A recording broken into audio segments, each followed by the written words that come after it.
7 things that will happen first before the Antichrist appears. 7 things that will happen first before the Antichrist appears. The scripture I'm going to use is 2 Thessalonians chapter 2, 1 through 8. Now, brethren, concerning the coming of our Lord Jesus Christ and our gathering together unto him, that's the rapture part. We ask you not to be shaken in mind or troubled either by spirit or by word or by letter as from us, as though the day of Christ has come. Someone had forged a letter and said the Lord has already returned, and the church was very upset about this. So he's telling them, don't be deceived by a false letter from us. Let no man deceive you by any means, for that day shall not come unless the falling away comes first. I'll mention that in a moment. And the man of sin is revealed, the son of perdition, who opposes and exalts himself all that's called God or that's worshipped, so that he as God sits in the temple of God. And there's the verse that shows there'll be a Jewish temple rebuilt in the tribulation. Right there it is, showing himself that he is God. Do you not remember when I was with you, I told you these things? Now you know what is restraining. The King James says withholding. This is the New King James translation, that he, the Antichrist, might be revealed in his own time. For the mystery of iniquity is already at work. Only he who now restrains will do so until he is taken out of the way. And that means the restrainer is taken out of the way. And then the lawless one will be revealed, whom the Lord will consume with the breath of his mouth and destroy with the brightness of his coming. The first thing I want to share with you is something that will set the pace for these 7 things that we're going to discuss. And that is what I call 5 major global resets. There have been in America 5 major resets, or should I say it impacted the United States of America. There was one that America was not involved with called the Protestant Reformation that changed all of Europe and eventually impacted America and formed what is called the Protestant religion, Protestant groups. The second reset was the American Revolution, where the 13 colonies got their independence from Britain and from England, and we ended up forming later out of those colonies the United States of America. The third major reset that we encountered was the reset after the Civil War. The Civil War completely changed the southern part of the United States because most of your cotton plantations had been impacted or burnt, the homes burnt down or destroyed. And of course, the Civil War did damage that it actually took years to try to unite the northern part of the United States with the southern part, but it was a reset. There was a reset during World War I, in which, for example, Russia was controlled by czars in Russia, Russian czars. And in 1917, communism set in, and then the Communist Party took a stronghold in what was called Russia, which became the Soviet Union. So World War I changed the entire face of the world and much of what we would call the Eastern Hemisphere. World War II, where it was very, very important because the British Empire was the controlling empire in 1917, as you well would know if you study history. But after World War II, after the United States used the terrible nuclear bomb on Japan and the war ended, America became the new military and economic empire and actually the economic center of the world. So these have been the 5 major resets which have taken place. So if you look at history, you go from a kind of a reforming or a resetting or a reforming or a reformation type thing. You move to a revolution, which we would consider that the American Revolution. We would even consider that the Civil War. World War I and World War II are different than that, but there are revolutions involved with that. Due to what we call a reset of a nation, and the reset. Let me tell you what a national reset does, and the reason I'm saying that is that we are seeing this take place right now, and there is a group of men and women are involved with this as well in the political systems of the world and the money people and the 300 families that actually control the world, because there are 300 families that control shipping and rail and food and banking, and everything in the world is controlled by 300 families that are all connected. A lot of their kids go to the same universities here in the United States or the universities that are in England and Britain, that area. And these individuals are involved with a global reset. Now, here's what happens during a reset. First of all, borders change. And we see borders changing in Germany. There was East Germany and West Germany. After World War II, the nation was divided. Then the Berlin Wall fell, and the two came back together again. We understand that that little strip that Bill talked about that they called a land, that wasn't a nation, but it was the land of Palestine. They carved out a place for Israel in the United Nations did in 1945 to 1947, and it was officially a nation in 48. So borders are shaped and reshaped during a reset. The second thing that happens in a reset is the monetary systems change. Now, everything used to be based on the British pound when the British Empire was in charge of much of the world. The sun never set on the British Empire. You heard that phrase in school, perhaps. Then everything started being pegged in the American dollar. Everybody was after American dollars. And then you had the European Union, and they started a new system called the euro, which all the nations used one particular currency. And then you have the yen, and now everybody talks about different types of crypto, which is actually not a physical money, but it is a system which is used by computers, and everything is done with cashless. We call it a cashless society. So monetary systems change during resets. The third thing that happens, and this may be the most serious, is generational thinking changes. For example, when you have a reset, the next generation coming up begins to remove the old customs, the early traditions, the traditions of their fathers, the fact that they grew up in a religious family, and all of that begins to shift. And so there is a generational change of thinking. And that's where you get into some of the twisted ideas that people are having today in our culture,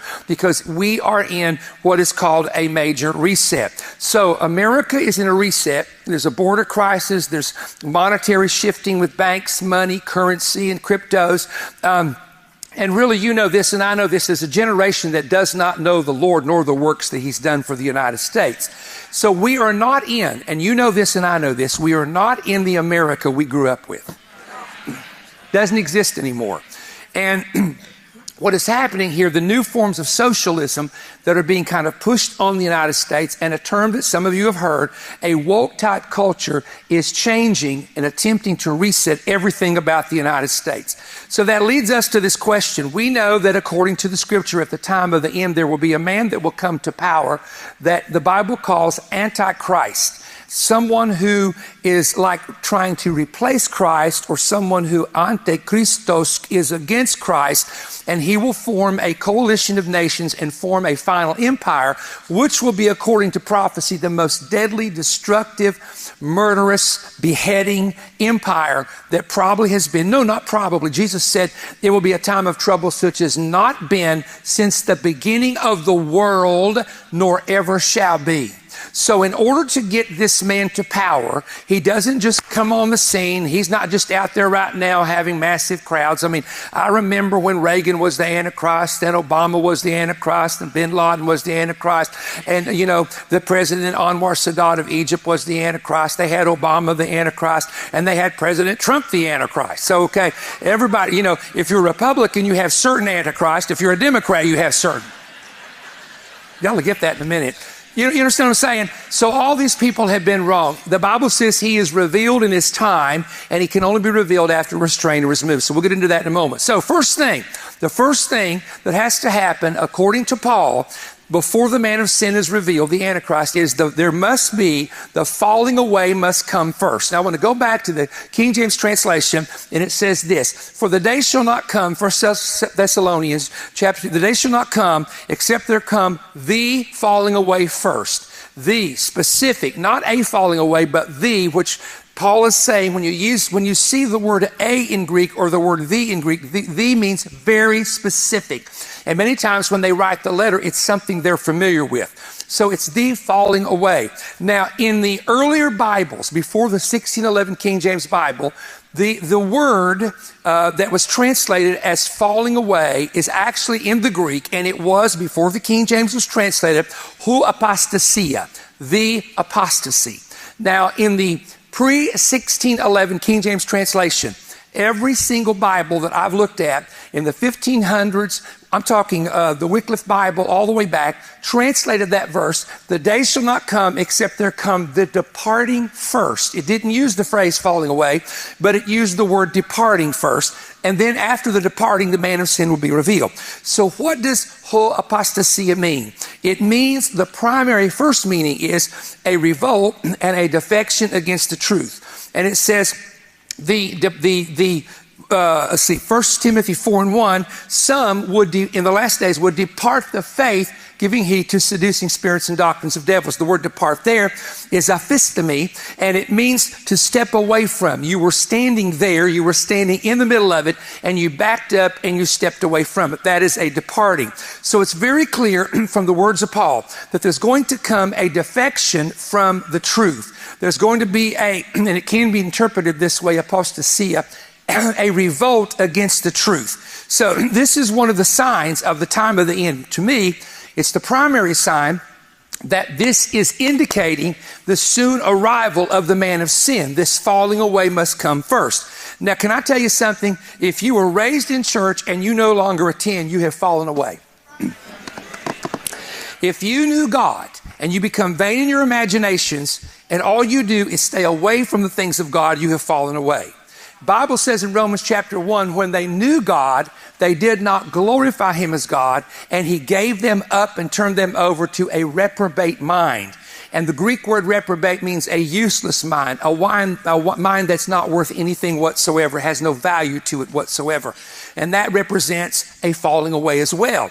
60% of Christians in the United States never go to church except 2 times a year. When their grandkids are in a Christmas special, or on what the traditional word that is used, Easter, where they get to buy a brand new outfit and show up in church. So they go twice a year. And it's really interesting. They go at the birth of Christ and they go at the resurrection of Christ, but the other 363 days a year doesn't mean anything to them. That, my friend, is representative of the falling away.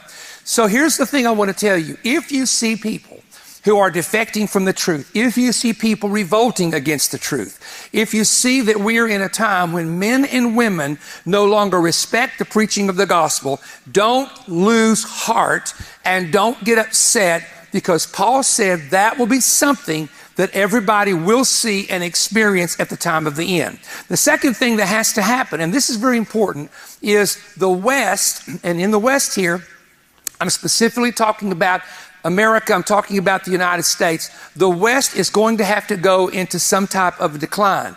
Now, here's what's interesting.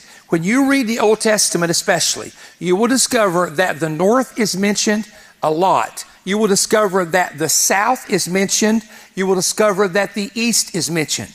It's very strange, but you don't see the word West mentioned, but only a hand. I can count probably on one hand. In prophecy, you don't see the West mentioned. Now, it could be because that in the day when the prophets spoke, most of the activity and the population was centered. Take Israel, everything is centered from Israel. There were nations north of Israel. There were a lot of nations to the east of Israel. There were nations like northern Africa to the south of Israel. Egypt, Libya, Ethiopia, that's in the south.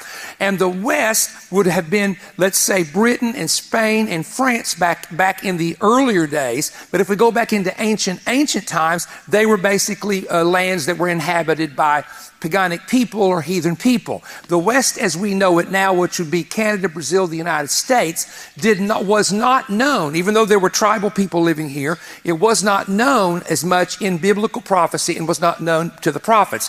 That's one reason perhaps the West is mentioned. The other thing that is interesting is perhaps the reason that the West is mentioned, is not alluded to in the Old Testament as much, is because something begins to happen to the West in relation to the North and the South and the East. If we take the position of the nation of Israel, something's going to happen.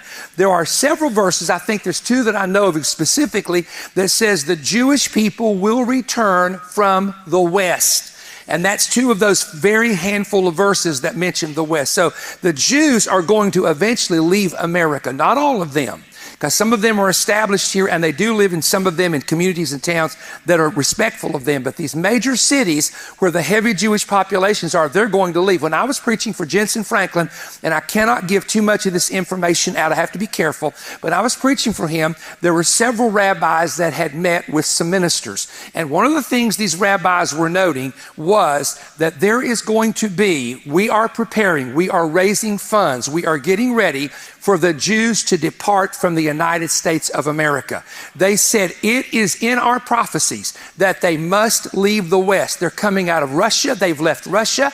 Over 1 million have left Russia. They have left the East. They have left the southern nations surrounding Israel. They're back in the land, and they will come from the West. And they said, one of the men said, we know what's going to do it. It's going to be Jewish persecution that's going to become so serious in the United States that a Jew will not feel safe in a major city. So there are rabbis, we'll not name where or who they are, that are now raising millions of dollars to have Jewish people get ready to go back to the land of Israel. And it does mention in the Bible that they would return from the West at some point. So somehow in some way, the West has to come into some kind of decline. So how's it going to happen? Let me give 3 possibilities here. First of all, America is beginning to decline as the leading economy in the world. Now, we know that OPEC has controlled oil prices for many years, but now there's something called BRICS, and it's several of the major nations, and I don't want to preach on BRICS. It's not BRICS, B-R-I-K-S, it's B-R-I-C-X, it's Brazil, it's China, it's Russia.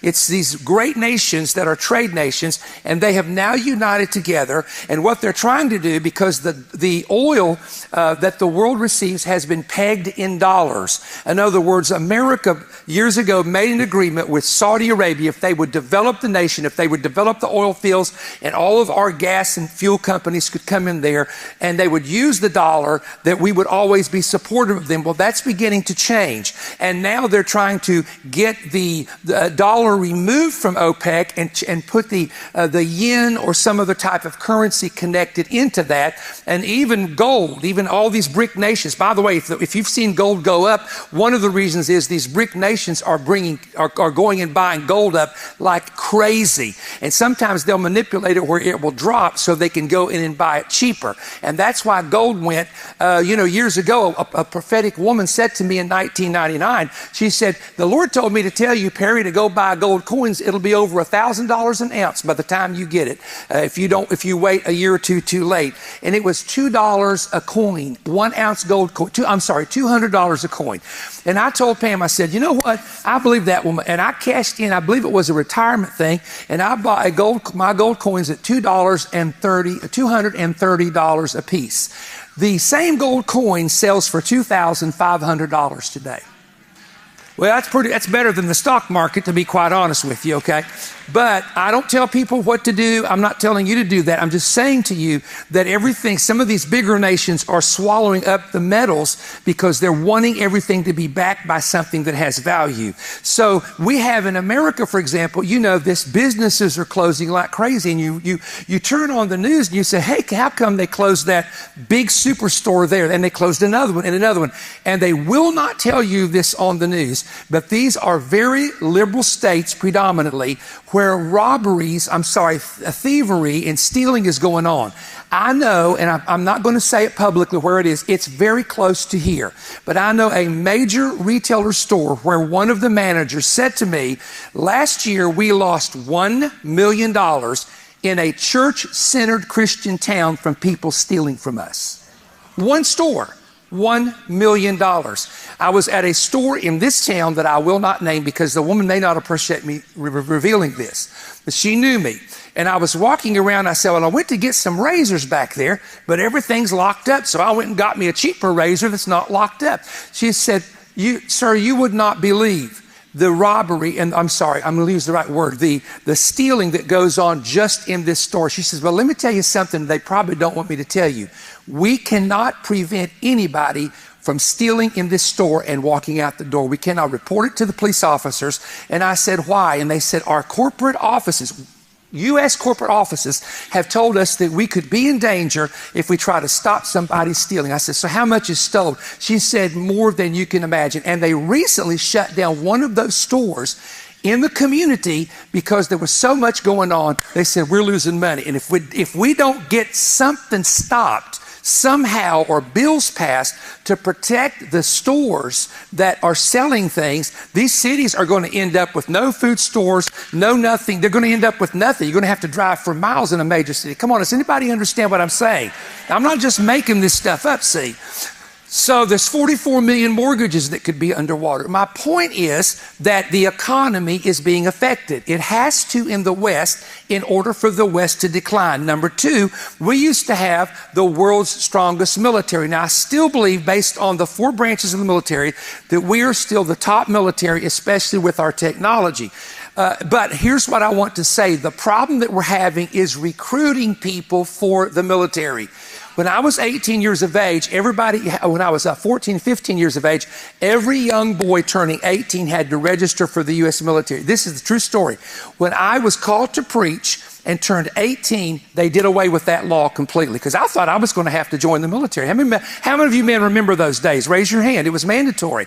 Well, Israel still demands that once you're out of high school for you to join the Israeli military, and I think it's a 2-year term, and then they put you in the reserves in case there's a major war. And I never will forget the first time I went to Israel. And these Jewish soldiers, they weren't dressed like soldiers. They had shorts on and they're playing basketball and they got a Uzi strapped to them.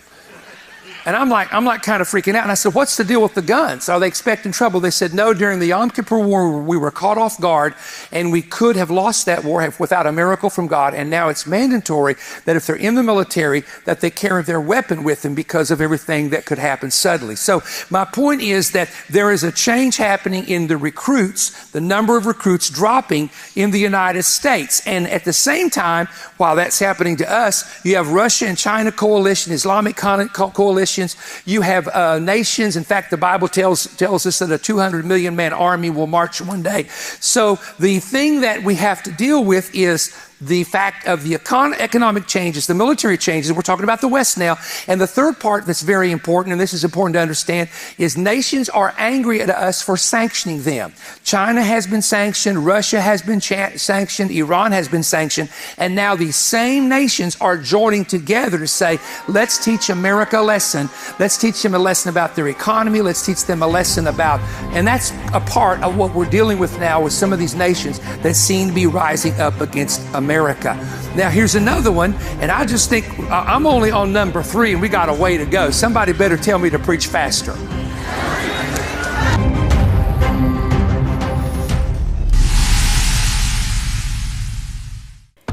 During the 2024 Prophetic Summit, 5 speakers unlocked unusual prophetic mysteries, presenting striking insights that many attendees had never heard. We received several testimonies from those who attended. One attendee shared, I've studied the Bible my entire life. I binge-watch prophecy programs. Before I came to the conference, I thought I'd heard everything.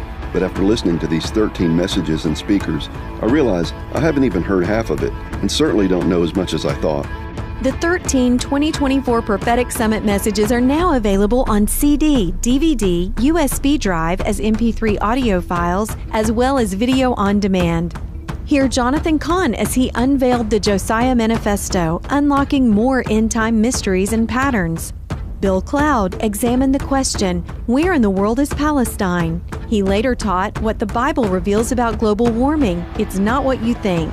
Mark Biltz exposed the designs and plots of the internal war in America. Mark's second message is illustrated with PowerPoint charts, helping identify the true biblical calendar and amazing prophetic parallels.